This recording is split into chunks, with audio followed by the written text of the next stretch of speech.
नमस्कार सबैजनालाई। आज हामी ट्रेकिङमा आएको। हामी आज नेपालगञ्जदेखि बाबा बर्फानी होइन साथीहरूसँग म आएको छु। यहाँ हाम्रो डाक्टर साहब हुनुहुन्छ। हेलो। यहाँ हाम्रो भाइ अङ्कित र यता म है।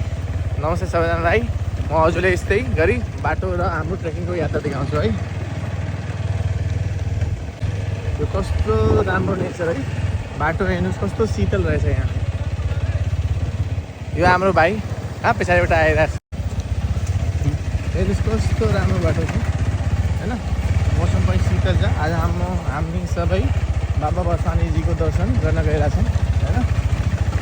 रमाइलो भइरहेछ। जे होस् बाटो घुम्ती भए पनि मौसम शीतल भएर धेरै आनन्द भएको छ अहिले। एकदम अनि अहिले भिडभाड नभएर अहिले दर्शन गर्नलाई उपयुक्त समय भएको रहेछ। अहिले एकदमै अहिले भिडभाडको अवस्था छैन। सजिलो छ अहिले आउन चाहने भक्तजनहरू आउन सक्नुहुन्छ मजाले। अहिले राम्रो छ। अहिले लोकल्स बिचमा बाटोमा देख्न सकिन्छ। बाटो सिधा छ। अझै कति टाढा छ? अझ यहाँबाट तपाईँको 2 किलोमिटर जति ड्राइभ हो। 2-3 किलोमिटर ड्राइभ। त्यसपछि हजुरको माथि ट्रेकिङ सुरु हुन्छ। बाइक राखेपछि तपाईँको ठ्याक्क त्यहाँबाट ट्रेकिङ गर्ने हो। 1-1.5 घन्टाको ट्रेकिङ हुन्छ।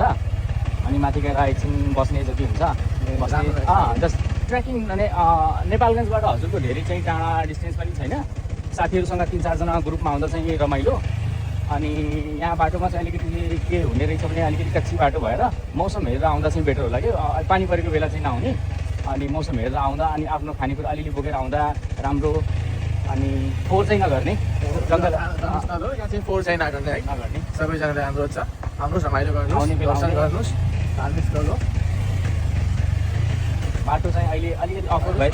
त्यस्तो चाहिँ नराम्रो चाहिँ रहेन सर। सावधानीपूर्वक आउनु। दिनको ज्यालोमा आउने धेरै राम्रो हुनेछ। बिहान हिँड्ने गरी आउने धेरै राम्रो हुनेछ। हामी आज अलि ढिलो भयो। नहीं त बिहान आउन सोच्थ्यो। अलि ढिलो भयो। जसले आउन इच्छा छ भने बिहान नै प्लान गर्नु होला। 8-9 बजे निस्केर क्लियर वातावरण हुन्छ। मजाले आफ्नो लाइक यहाँ पुग्दा 1 घन्टाको बाटो छ। बाइकमा बिस्तारै आयो भने अनि यहाँदेखि भित्र जङ्गलको बाटो सुरु हुन्छ। अनि हेर्नुहोस् बाटोमा आइगयो। स्लो बाटो रहेछ है। ध्यानपूर्वक आउनु होला।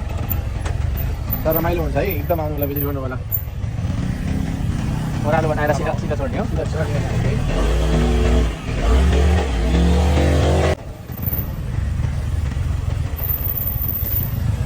बाबा बर्फानी हाम्रो शिव भगवानको प्रार्थना गर्नको लागि बनाइएको ठाउँ हो। धार्मिक स्थल हो। धेरै पौराणिक धार्मिक स्थल हो। सो शिव भक्तजनहरू हाम्रो यहाँ बेला बेलामा आइराख्नुहुन्छ। अनि आज हामी पनि नेपालकै मान्छे भए तापनि आज फर्स्ट टाइम हामीलाई सौभाग्य प्राप्त भएको छ आउनलाई। सो अलिकति ढिलो भए पनि तापनि यो चाहिँ इन्डियादेखि पनि अलि नजिकै छ। कुनै बोर्डर लाग्छ? कुन बोर्डर लाग्छ यहाँ? यो तपाईँको जमुनाबाट